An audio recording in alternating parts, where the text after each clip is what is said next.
সমালোচক থেকে সাধারণ দর্শক, শাহরুখ খানের ডাঙ্কি নিয়ে বিভিন্ন মতামত সামনে এসেছে। বক্স অফিসে 450 কোটি দৌড় গড়ায় এই ছবি। এবার সামনে এলো বড় খবর। শোনা যাচ্ছে অস্কারে মনোনয়নে পাঠানো হয়েছে রাজকুমার হিরানির ছবি ডাঙ্কিকে।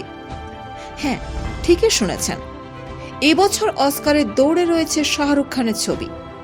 জানা যাচ্ছে যে ইতিমধ্যেই ছবির মনোনয়ন পাঠানো হয়েছে একাডেমি অ্যাওয়ার্ডের জন্য। সূত্রের খবর, অস্কারে মনোনয়ন পাঠানো হয়েছে শাহরুখ খানের শেষ মুক্তিপ্রাপ্ত ছবি ডাঙ্কি। এর আগেও অস্কারে পাঠানো হয়েছে শাহরুখের ছবি। অমল পালেকর পরিচালিত পহেলি পাঠানো হয়েছিল একাডেমি অ্যাওয়ার্ডে। এরপর শাহরুখের সদস্য পাঠানো হয় অস্কারে, কিন্তু দুটোর কোনোটাই শেষ অবধি অস্কার নিয়ে ফিরতে পারেনি। এবার শোনা যাচ্ছে ডাঙ্কিকে সম্বল করেই এবার অস্কারের পথে ফের শাহরুখ। তবে খবরের সত্যতা নিয়ে প্রশ্নচিহ্ন থেকেই যাচ্ছে।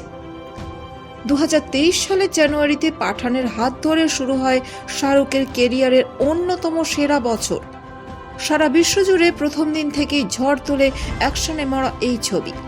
ছবির টোটাল কালেকশন 1050.30 কোটি। 1000 কোটি পেরিয়ে থেমে থাকেননি শাহরুখ। সেপ্টেম্বরে মুক্তি পায় বহু প্রতীক্ষিত জওয়ান। বলিউডে মশালা ছবির মোড়কে আদ্যপান্ত একটি রাজনৈতিক ছবি জওয়ান। পাঠানের থেকেও এই ছবি বেশি পছন্দ করে দর্শক। সারা বিশ্বজুড়ে এই ছবির মোট আয় 1146। অবশেষে ডিসেম্বরের শেষ সপ্তাহে মুক্তি পায় ডাঙ্কি। বছরের শুরুতে এ যাবৎ ছবির 447.70 কোটি টাকা। তিনটি ছবির ব্যবসা যোগ করলে দেখা যায় শাহরুখ একাই এক বছরে বলিউডের ঝুলিতে দিয়েছেন 2500 কোটি টাকার বেশি। অভিবাসন সমস্যা নিয়ে তৈরি এই ছবি আসলে চার বন্ধুর ছবি। প্রেম থেকে শুরু করে রাজনীতি, ছবির পরতে পরতে রয়েছে বার্তা। শাহরুখ খান ছাড়াও এই ছবিতে অভিনয় করেছেন তাপসী পান্নু, ভিকি কৌশল, বোমান ইরানির মতো তারকারা। ছবি রিলিজের পর থেকেই সোশ্যাল মিডিয়ায় এই ছবি নিয়ে মিশ্র প্রতিক্রিয়া পাওয়া গেছে।